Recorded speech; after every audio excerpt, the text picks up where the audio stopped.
asị na akwa ka njite ata bụ afịa eke bụrụ Mọnde izuụka nke ikpeazụ n'ọnwa nke 7 n'afọ 2025. Tata bụ afịa eke ezumezu, eke ndị mmiri, oke ọla, eke chim.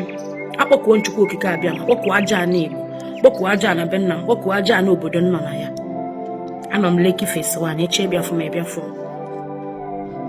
Asị na akwa ka njijide ego wee na-asị na izuụka ya mara nwoke mma mara nwaanyị mma. Anyị kụba ka anyị kụta ihe ọma, igbuwe ka anyị gbute ihe ọma, anyị chọba ka anyị chọta ihe ọma. Ha bupụrụ anyị ihe mberede okporo ụzọ, bupụrụ anyị ihe anya mmiri, bupụrụ anyị ihe ike, ala ahụ na-etete na ala ahụhụ ha bupụrụ anyị, expenses above income ha bupụrụ anyị, ihe ọbụla bụ ihe harịrị ihe ibe akwa ha bupụrụ anyị. Izuụka amaala anyị mma.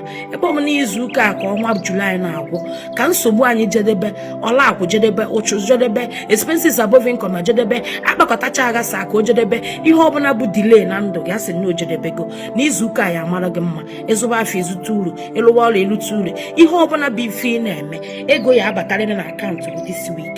Nnukwu ego ọ bụ ọkwa obere ego. Protection n'ebe di gị nọ, n'ebe ụmụ gị nọ, n'ebe gị nwa nọ. Ife ọbụla bụ okwu na ụka dị na marriage gasị na tata na ọkụ a na-ele na marriage gị na tata na ọdajụọ na ọjụọ na oyi ụmụ agbọghọ nọ ya anụ dị ndị tiri visa gị ya apụta, ndị n'obodo oyibo ife ụka agaghị akọzi ụnọ. A sị na nji akwa wee kwapụ ihe ọbụla bụ delay na ndụ gị, kwapụ ihe ike, kwapụ ihe arịrị, kwapụ nwute, kwapụ ibe akwa, kwapụ ụchụ, kwapụ ọla akwụ. Sị na ya afụ mbụ n'elu jide ego, asị na ego agaghị akọzi gị.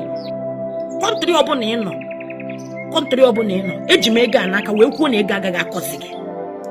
Sị na ya afụ ihe dị iche, sị na ya afụ ego, sị na ya afụ mbunye elu. Ha bụpụrụ anyị ọnwụ ike, ọnwụ mberede. Ebe ọbụla anyị eje n'izuụka okporo ụzọ rubere anyị isi, mbunye elu ya abụ nke anyị, ego ya abụ nke anyị, akụ ya abụ nke anyị, ọdịmma ya abụ nke anyị, fevọ ya abụ nke anyị. N'afọ a Chukwu na aja anyị Igbo na ndị mmiri na chi anyị.